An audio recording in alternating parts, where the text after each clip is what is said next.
Sisters and brothers in science, please welcome my friend, your Congressman, Paul Tonko.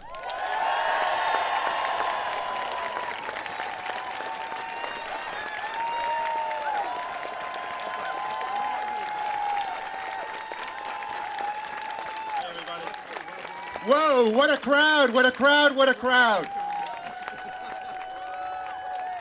Remind me, what are we here for? Science! I can't hear you. Science! Let's say it one more time. What are we here for? Science! We're here for science.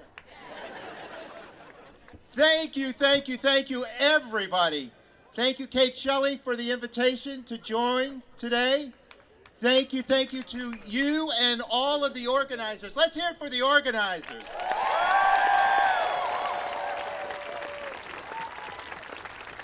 And I see a number of vests with volunteer on it. Thank you. Let's hear it for our volunteers.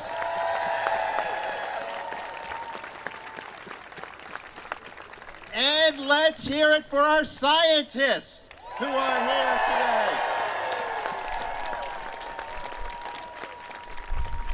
Wow, this is tremendous. All across this nation, from coast to coast, we're making a statement today that science empowers us, science builds us, science gives us hope, and let us be resounding in our message. Let us be a clarion call to invest in science. It's essential, and thank you for being one clarion call today across this nation.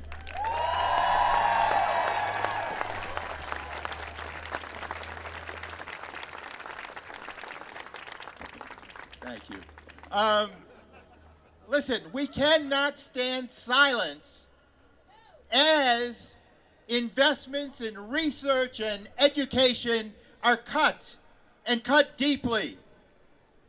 We can't stand silently as we witness scientific integrity degraded.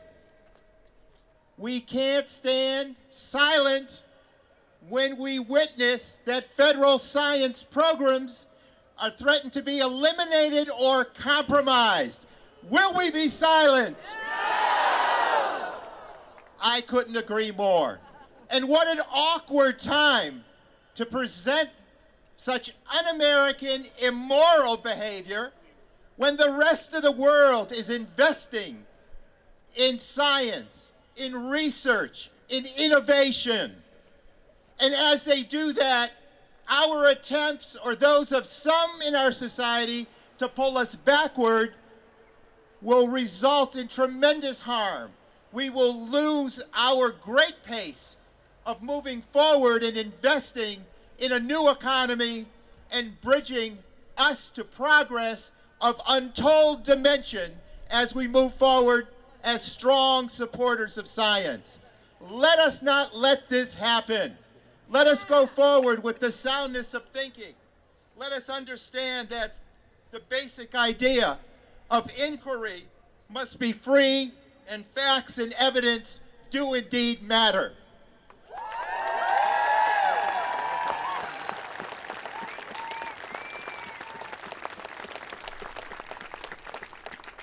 Respect for science and the belief that science should underpin sound public policy should be nonpartisan ideals. There should be no debate about this. Now, Patrick made mention that I serve on Energy and Commerce, and thank you again for the kind introduction, and that I serve on Science, Space, and Technology. It is painful to hear science denial in these committee meetings and committee hearings. What is driving that effort? Special interest, you've got it. And let us not be moved by that sort of power. Let us make certain that, as we've heard from people today from the science community, and when we've been gathered together with public officials like our mayor and our assembly members, stating truly that they get it, let us march as one to say it's about science and the investment in science. It is policy that is developed through these two committees on which I serve and countless others that speak to environmental, to energy, to national security, to economic recovery policy that ought to be underpinned by science, and the research that invests in a new tomorrow. It will make a difference in our quality of life, our health care, our national security, our workforce, and our economic recovery. We owe it to ourselves to be those believers and to defend those investments that will take us to new levels of improvement and success. Now, I kind of scratch my head when I hear people say that, well, not all research efforts are successful. Whoa! That is the whole concept of research. Failure is the down payment to success.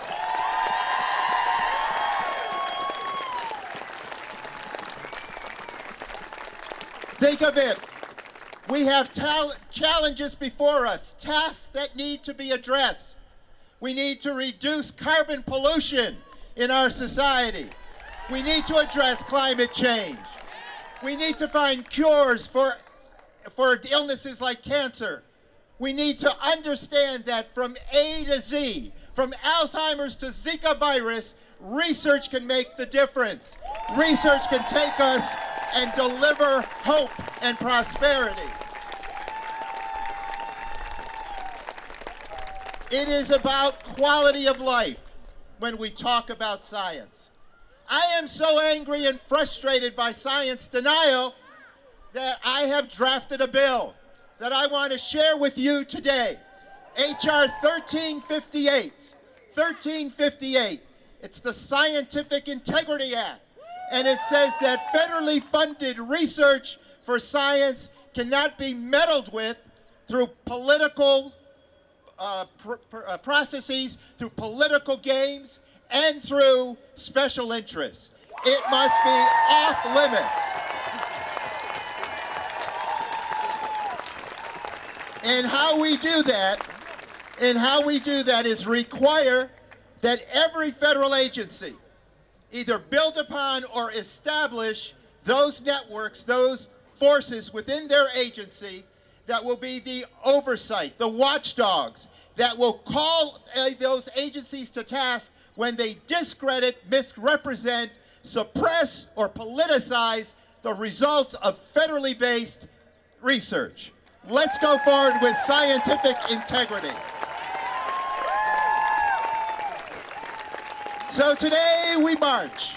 Today we march upon those decades and centuries worth of Americans who invested in science and brought us to this moment today, where so many wonderful, marvelous improvements have come into our fabric of life.